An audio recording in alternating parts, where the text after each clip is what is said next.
नमस्कार, आप देख रहे हैं न्यूज़ 24। मैं हूं आप सभी के साथ विपनेश माथुर। आज ब्रेकिंग विद एजेंडा में बात होगी टाल दो चुनाव। जी हां, इलेक्शन की बात होगी। देश में कोरोना एक बार फिर बड़ा मुद्दा बनता जा रहा है। ऐसे ही नहीं, क्योंकि देश भर में आप देख रहे हैं कई राज्यों में ओमिक्रॉन के मामले बढ़ते जा रहे हैं। बंगाल की तरह कहीं इस बार 5 राज्यों के चुनाव देश पर भारी न पड़ जाएं, और इसकी आशंका अब देश की बड़ी संवैधानिक संस्थाएं जताने लगी हैं। सबसे पहले नीति आयोग ने कहा कि अगर भारत में तीसरी लहर नहीं रोकी गई तो 14 लाख रोज नए केस आएंगे। दुनिया भर के एक्सपर्ट्स पहले ही यह दावा कर रहे हैं कि भारत में तीसरी लहर आना तय है। और कल तो यूपी में चुनावी भीड़ को देखकर इलाहाबाद हाईकोर्ट ने भी पीएम और इलेक्शन कमीशन से चुनाव टालने की अपील कर दी और कहा कि जान है तो जहान है। प्रधानमंत्री नरेंद्र मोदी जब डेल्टा वेरिएंट था, उन्होंने भी यही बात की थी कि जान है तो जहान है। लोगों से सतर्कता बरतने की अपील की गई थी पीएम की तरफ से। अब इस टेंशन के बीच इलेक्शन पर सवाल उठने लाजमी हैं। तो आज की चर्चा का मुद्दा यही है,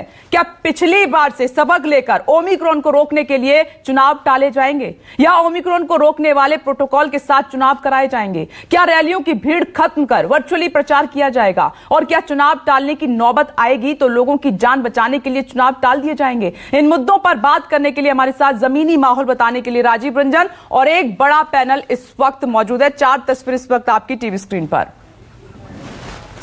मेहमान हमारे साथ जुड़ गए हैं। साथ ही मेरे सहयोगी राजीव रंजन वाराणसी से मौजूद हैं। थोड़ी देर में BJP spokesperson Manish Shukla ji हमारे साथ होंगे। टीवी स्क्रीन पर कांग्रेस स्पोक्स पर्सन सुरेंद्र सिंह राजपूत जी आपको नजर आ रहे हैं, अपनी पार्टी का पक्ष रखेंगे। समाजवादी पार्टी लीडर कपिल श्रीवास्तव जी इस वक्त हमारे साथ मौजूद हैं, और साथ ही सीएमडीएम फेलिक्स हॉस्पिटल के डॉक्टर डीके गुप्ता हमारे साथ मौजूद हैं। आप सभी का बहुत बहुत स्वागत है। लेकिन सबसे पहले राजीव, आपके पास आ रही हूँ। जमीनी माहौल आप बता रहे हैं, हालात क्या है उत्तर प्रदेश में वो जानते हैं आप बखूबी।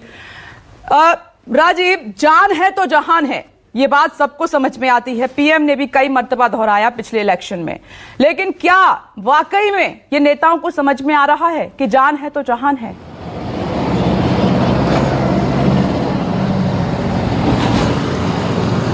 देखिए विपनेश, सबसे पहले बात कर लेते हैं इलाहाबाद हाईकोर्ट की जो टिप्पणी आई है, जो अपील की जिसकी आपने बात की।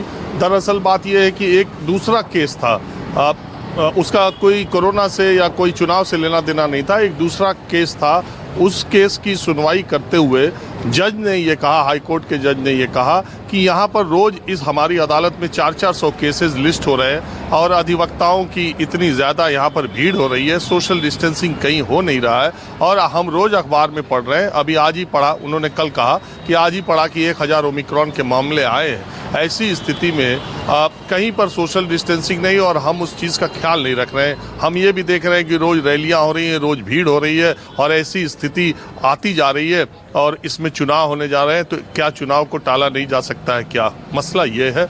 दूसरी बात ये है, मैं आपको एक जानकारी और दे दूं। मेरे सूत्रों के मुताबिक इलाहाबाद हाई कोर्ट के कुछ जज कोरोना संक्रमित हुए हैं। अब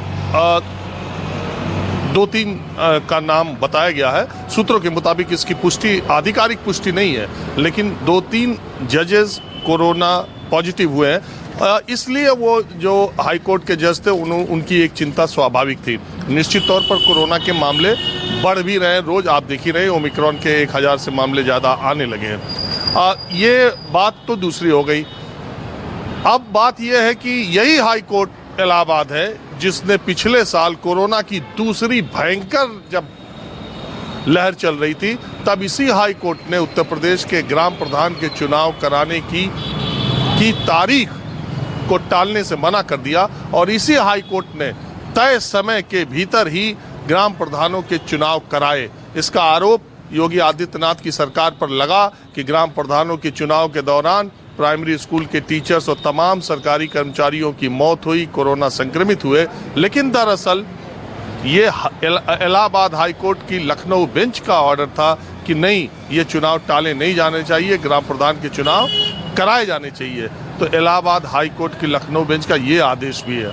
अब सवाल ये है कि एक बार आपने ये जानते हुए ये तमाम चेतावनियां जो आज आ रही थी, ये तब भी आ रही थी, लेकिन ये सब चेतावनियों को जानते हुए भी इलाहाबाद हाई कोर्ट की लखनऊ बेंच ने ग्राम प्रधानी का चुनाव कराया, जिसमें हजारों लोगों की मौत हुई। अब बात यह है कि इसका अंदाजा कोरोना क्या है, इसकी लहर क्या है, ये कितना गंभीर होगा नहीं होगा, इसका अंदाजा पहले से लगाना बड़ा मुश्किल होता है। मुझे लग रहा है कि इसीलिए उसमें भी शायद इस बात की अब टाले जाने की बात हो रही है। उत्तर प्रदेश के जो चुनाव हैं वो ठीक उसी समय होंगे जब उसी समय उसके आसपास होंगे जब कोरोना की दूसरी लहर आई थी। सारे विशेषज्ञ आप जानती हैं, हम बता भी रहे हैं लगातार, न्यूज़ 24 की तीसरी लहर की चेतावनी दस्तक एकदम सामने है। तो क्या नेता अपनी चुनावी रैलियों को छोड़ देंगे? एक तरफ भारत में ऑक्सीजन से लोग तड़प तड़प के मर रहे थे कमी से, दूसरी तरफ बंगाल में सारी पार्टियों की रैलियां, मैं खुद ही था बंगाल में, मैंने देखा हजारों कहीं कुछ सोशल डिस्टेंसिंग नहीं, कहीं कुछ नहीं, और सारी चीज़ें वैसी ही हो रही हैं। आप उत्तर प्रदेश में, मैं रोज़ जाता हूं, कल प्रधानमंत्री की रैली थी, अखिलेश यादव की विजय रथ यात्राओं में मैं कितनी बार गया, मायावती की पार्टी की रैली हो रही है, कहीं 1% सोशल डिस्टेंसिंग नहीं, कहीं एग्जिट एंट्री पर कोई मुझे मास्क लगाए भी मुश्किल लोग दिख रहे हैं, सैनिटाइजर का खैर कोई मतलब ही नहीं है। अब ऐसी स्थिति में अगर चुनाव होते हैं, और जहां तक मुझे लगता है कि चुनाव होंगे, क्योंकि ये चुनाव तो निर्वाचन आयोग को कराने हैं और उनके मुख्य निर्वाचन आयुक्त लखनऊ के दौरे पर है, और मुझे लगता है कि ये कहा जाएगा कि कोरोना गाइडलाइंस का पालन करते हुए चुनाव कराए जाएंगे। तो चुनाव तो मुझे टाले जाने की बहुत उम्मीद नहीं लगती है विपनेश, वर्तमान परिस्थितियों में, और जिस तरीके से आप देख ही रहे हैं ताबड़तोड़ नेताओं के दौरे हो रहे हैं। लेकिन मूल सवाल यही है कि वोट चाहिए लोगों का, कि लोगों की जान बचानी चाहिए। नेताओं को ये समझना चाहिए अगर चुनाव हो भी रहा है तो क्यों नहीं वर्चुअल रैली कर सकते हैं, क्यों नहीं सोशल डिस्टेंसिंग का पालन कर। देखिए, जनसभा में सोशल डिस्टेंसिंग का पालन नहीं हो सकता, लेकिन अगर वर्चुअल रैली की जाए, अगर सोशल मीडिया के थ्रू अपनी बातों को रखा जाए, इस तरह के कुछ प्रयास किए जाएं, सम्मिलित प्रयास करना होगा। इसमें सरकार, विपक्ष, मीडिया, न्यायालय, जितने भी पक्ष है, सबको जागरूकता भी फैलानी होगी, साथ साथ नागरिकों में ये अवेयरनेस पैदा हो जाए कि वैसे लोग जाना ही छोड़ दें तो भी नेता अपने घर में बैठ जाएं। लेकिन वही बात है कि देखिए होता क्या, कुल मिला के चुनाव अपने समय पर होंगे, और हाई कोर्ट ने ये जो बात कही है वो मैं सिर्फ ये उसकी एक पृष्ठभूमि बताना चाह रहा था कि हाई कोर्ट में खुद ही ऐसे केसेस इलाहाबाद हाई कोर्ट में इधर बीच आए। बिल्कुल राजीव, आपने सही कहा। पिछली बार कोर्ट मना कर सकता था, इलाहाबाद हाई कोर्ट, लेकिन तब नहीं किया और तब चुनाव कराए गए। और उस वक्त बार बार ये कहा जा रहा था कि जान है तो जहान है, लेकिन राज्यों में इलेक्शन होते रहे, रैलियां होती रही, भीड़ जुटती रही, और देखिए क्या से क्या माहौल हो गया था, कितनी बड़ी संख्या में लोगों ने अपनी जान गंवाई। आइए चर्चा की शुरुआत कर लेते हैं। मनीष जी, बहुत छोटा सा सवाल है लेकिन इंपॉर्टेंट है, बताइए क्या जरूरी है सरकार के लिए, क्या जरूरी है? इलेक्शन जरूरी है, वोट जरूरी है, या लोगों की जान जरूरी है? देखिए विपनेश जी, मैं कोर्ट की ही बात से शुरू करता हूं। कोर्ट ने स्वयं उल्लेख किया है कि संविधान के अनुच्छेद 21 जीवन का अधिकार देती है और जान ही सबसे कीमती होती है। इसमें हमको लगता है किसी को आपत्ति नहीं होगी और कोई इसमें तो मतभेद नहीं हो सकता है। राजीव रंजन जी ने भी इस बात को कहा कि चुनाव कराने की जिम्मेदारी चुनाव आयोग की होती है।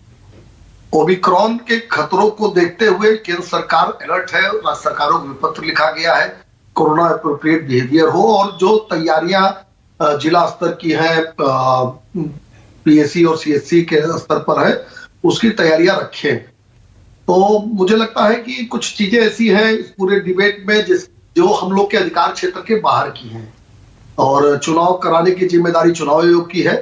चुनाव आयोग उत्तर प्रदेश के दौरे पर है, अभी हमने अभी सुबह समाचार पत्रों में पढ़ा, राजीव रंजन ने भी जिक्र किया है। तो हमको लगता है कि जब पॉलिटिकल पार्टीज के नेताओं के साथ पहली मीटिंग होगी, जो आयोग करता है परंपरागत रूप से, तो उस समय सभी लोगों को जो परिस्थिति है उत्तर प्रदेश की या देश की या पूरे विश्व की इस वैश्विक महामारी के परिप्रेक्ष्य में, तो उस समय ही विषय सामने आएगा। लेकिन मनीष जी, ये बताइए कि क्या पहली और बड़ी जिम्मेदारी सत्तारूढ़ पार्टी की नहीं है? राज्य में आपकी सरकार, केंद्र में आपकी सरकार।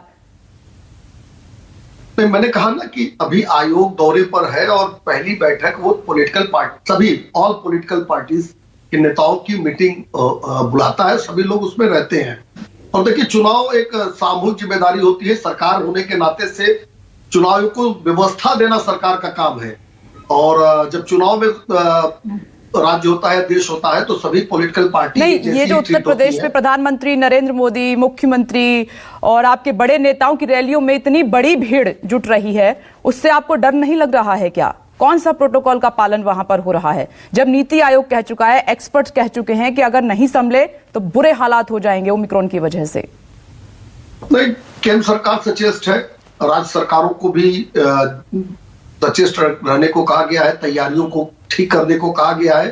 लेकिन चुनाव से संबंधित विषय पर कोई पॉलिटिकल पार्टी का प्रवक्ता कोई टिप्पणी कर पाए, ये तो मतलब मुझे लगता है कि उचित नहीं होगा। जरूर जो पॉलिटिकल पार्टीज के नेताओं के साथ चुनाव में बैठेगा, हमको लगता है इस चिंता से सभी लोग वाकिफ कराएंगे आयोग। देखिए मनीष जी, ये तो अपनी भी नेताओं की समझ है, और जब बीजेपी ये कह रही है जान है तो जहान है, तो आपको सब कुछ समझ में आ रहा है। मैं आऊंगी सुरेंद्र जी। बंगाल इलेक्शन के समय हमने देखा, जब सब कुछ हो गया था, आप बीजेपी पर हमला बोलते रहे, लेकिन आप अपना भी काम करते रहे। राहुल गांधी जब चुनाव प्रचार उन्होंने कर लिया तो आखिर में उन्होंने कहा कि नहीं, ये भीड़ में कोरोना फैलेगा, ये ठीक नहीं है, जब अपना काम कर लिया। तो क्या अभी भी इस तरीके के हालात का इंतजार कर रहे हैं आप? विपनेश जी, बिना जाने समझे आरोप लगाना आप लोगों का काम है, लगाइए, अच्छी बात है, सच बात है। जाने समझे नहीं, हकीकत है ये। अगर हकीकत है तो आप आरोप लगाने से पहले उसको देख लीजिए। राजीव भी बैठे हुए हैं, कब राहुल गांधी ने मना किया, और राहुल गांधी ने तो डे फर्स्ट से ऐसी बातें कही जो लगातार देश भुगतता रहा। जब आपने भी रैलियां कर ली, प्रचार कर लिया, फिर आखिर में आप जागे। गलत बात है ये। इस चीज को मैं बाकायदा मैं आपका विरोध कर रहा हूं। 18 तारीख को कहा, जैसे जैसे चुनाव में खतरा बढ़ा है वैसे वैसे हम लोगों ने अपने प्रिकॉशंस लिए हैं, और इस तरीके से किसी भी आदमी को उत्तर प्रदेश में क्या प्रिकॉशंस लिए जा रहे हैं? नहीं, हाँ, इसी तरीके से आरोपित कर देना आप लोगों का काम है, आरोपित कर देते हैं बिना तथ्यों के। सुरेंद्र जी, आपको पता है हम बात नहीं करते हैं, लेकिन मैं चाह रही हूँ उत्तर प्रदेश में कांग्रेस पार्टी क्या प्रिकॉशंस ले रही है, मैं ये जानना चाह रही हूँ। 3-4 चीजें बड़ी स्पष्ट आप समझ लीजिए। पहली चीज तो किसी भी सरकार को और किसी भी व्यवस्था को और किसी भी पार्टी को अपने पुराने एक्सपीरियंस से हमें सबक लेना होगा। बिल्कुल, हमें सबक लेना होगा कि हम जिम्मेवारी भरा आचरण करें, जिम्मेवारी भरा व्यवहार करें, और जो कमियां हमने पहले चुनाव में की हैं और क्या नाम कोरोना के समय पर की है, और जो सरकार से कमियां हुई हैं या की है उन्होंने, उन सब से हमें क्या नाम सबक लेकर के आगे की सतर्कता बरतनी चाहिए। इसमें किसी को भी मेरे ख्याल से कोई आपत्ति नहीं होनी चाहिए। एक बात। दूसरी बात, रही बात रैलियों की, तो निश्चित तौर पर रैली एक चुनाव का प्रमुख हिस्सा है। अगर रैलियां चुनावी गाइडलाइन और कोरोना की गाइडलाइन के अनुरूप नहीं हो सकती हैं, तो निश्चित तौर पर इन चीजों पर विचार किया जाना चाहिए, और ये विचार करने का काम शासन का है, सत्ता का है, और सत्ता पूरी तरीके से कानून व्यवस्था की। राजीव तो खुद बंगाल में थे, और राजीव आपने तो वो हर इलेक्शन कवर किया था, क्या ये स्थिति नहीं थी जब पार्टियों ने अपना प्रचार कर लिया, खूब वोट मांग लिए, उसके बाद जागी थी जब हालात खराब हो गए थे?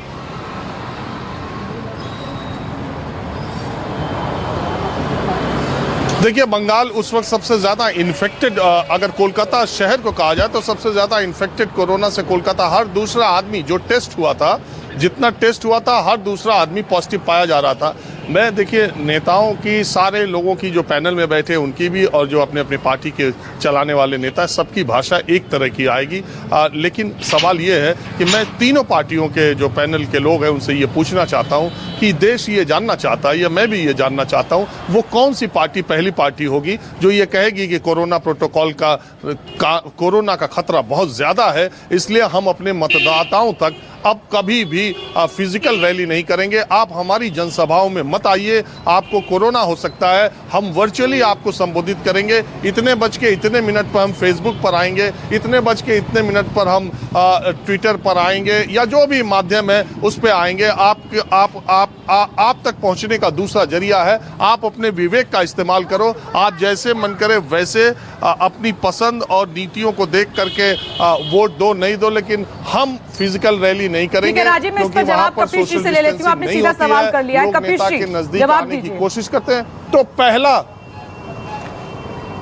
जी नहीं, राजीव रंजन जी ने बहुत सही बात कही है। इन एक चीजों, सबसे पहली चीज है, जहां संविधान के अनुच्छेद 21 का वर्णन हो रहा था, प्राण एवं दैहिक स्वतंत्रता का अधिकार, और जिसके तहत ये मौलिक अधिकार में भी मूल अधिकार है कि व्यक्ति की जान बचनी चाहिए, सबसे सर्वप्रथम वही।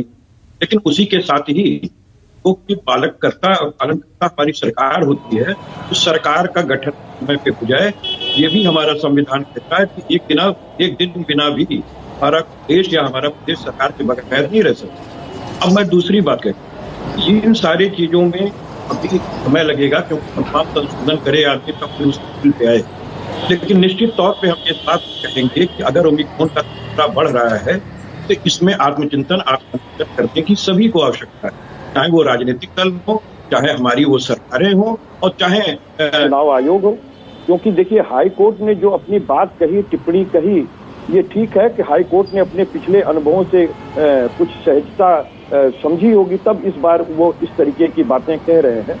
तो इतिहास से सबक लेने की आवश्यकता होती है, इसमें कहीं दो राय नहीं। अब रह गई बात इसकी, इसमें परम कर्तव्य दो लोगों का है, एक तो चुनाव आयोग का कि वो निर्देशित करे। मैं कपिल जी आपको रोकना चाहूंगा। कपिल जी मैं आपको रोकना चाहूंगा। मैं आपको बता दूं, पश्चिम बंगाल के चुनाव के दौरान जब मुख्य निर्वाचन निर्वाचन आयोग ने सारे राजनीतिक दलों की बैठक की थी कि कोरोना के खतरों को लेकर के क्या किया जा रहा है, तो सारे राजनीतिक दलों ने यह कहा था चुनाव टालने की बजाय कोरोना प्रोटोकॉल के नियमों के तहत चुनाव कराए जाएं। और सारे राजनीतिक दल, जिसमें सत्ताधारी लोग भी थे और दूसरे, ऐसा नहीं है। अगर मुख्य चुनाव आयुक्त बैठक करते हैं, चुनाव आयोग बैठक, एक संवैधानिक क्राइसिस भी उससे खड़ा होगा, राष्ट्रपति शासन लगाना पड़ेगा, 6 महीना बढ़ाना पड़ेगा। लेकिन इसकी क्या गारंटी है कि कोरोना की लहर कब तक रहे, कब तक न रहे, ये सब चीजें आप जानते हैं। लेकिन सिर्फ मैं ये कह रहा हूं कि क्या आपको ऐसा लगता नहीं कि एक उच्च नैतिक आदर्शों की बात सारे नेता करते हैं, तो किसी एक को पहल आकर के कहना चाहिए कि हम ओमिक्रॉन का खतरा बहुत ज्यादा है। राजीव रंजन जी, हम अपनी पहले पूरी बात कह लें। आपने संवैधानिक मसला जो हमने उठाया था उसी को पुट किया है। मैं तो एक बात ये कह रहा हूँ कि इसमें जो परम कर्तव्य होता है वो हमारे चुनाव आयोग का, हमारी सरकारों का है कि वो क्या निर्देशित करती हैं।